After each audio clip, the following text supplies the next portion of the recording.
name is Diane, and today I want to talk about Illuminations by T. Kingfisher.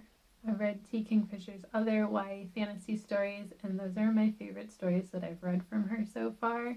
So when I saw this one, I was very excited to pick it up, and I was not disappointed. Illuminations follows a young girl named Rosa Mandolini, and within her city, her and her family are famous illuminators. They create magical paintings that are enchanted to perform a certain service, whether they're keeping something clean, preventing something from spoiling, keeping windows from breaking, things like that. They're all very specific paintings that serve a purpose to keep their city safe and functioning the way that it's meant to be. Unfortunately, Rosa's family has begun falling on hard times. Money's getting a little tight, and while they're still all working and getting paid for the illuminations that they're making, they're not thriving in the way that they used to. So Rosa is trying to find a way to financially save her family, and she stumbles across this box which has a crow painted on it. Something about the box is magically repelling Rosa, which makes her even more determined to figure out what's inside of it. She thinks this must be something really good if someone doesn't want me to open it. She manages to open it and unfortunately releases a terrible creature called the Scarling, who wants nothing more than to see her family completely ruined. The painted crow on the box comes to life into a real talking crow.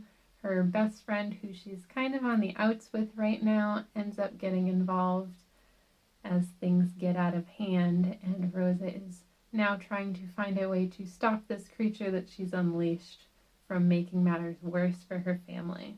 I adored this story. I think the family bonds within this are so great to see. The friendship between Rosa and her on and off again best friend.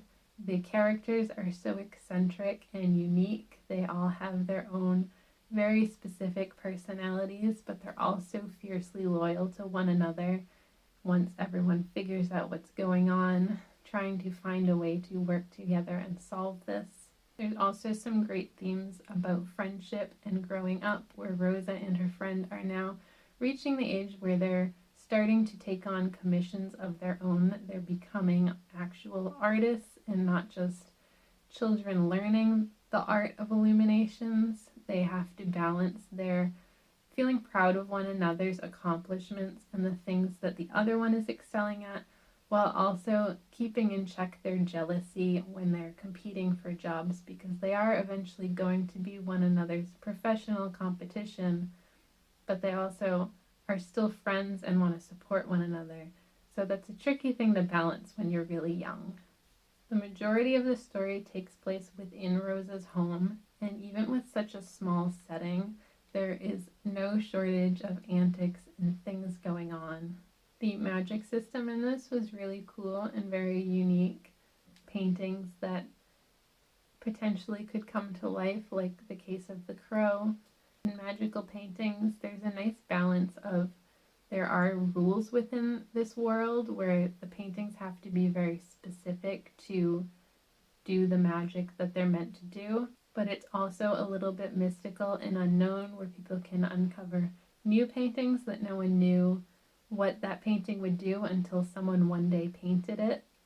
So there's a little bit of structure, but a little bit of more mysterious elements within the magic system, and I think that's really cool because I don't personally like when magic systems are too spelled out for you, but it's also nice to have something a little more concrete than just, I don't know, we paint things and then things happen and no one really understands it. It was really interesting to learn about Rosa and her relatives that she lives with. She lives with her grandmother, her aunt, her cousin, and two of her uncles. They're all very interesting characters, and I loved their dynamic with one another. Also, the animal companion, who's not exactly a real animal, was a cool addition to this cast. I had a lot of fun reading this. I think it was a very light-hearted story, but there was still plenty of crazy things going on and intrigue as you uncover the story of the Scarling and why it's after Rosa's family. And of course, the wonderful relationships really added to my enjoyment of this. Definitely recommend this one. I think this is a great story for all ages. It's definitely suitable for children. There are childhood relationships and nothing too terrifying, but it's also a great time as an adult as well. Let me know if you've read this one yet. I'd love to hear your thoughts on it. Thanks for hanging out with me, and I'll see you next time.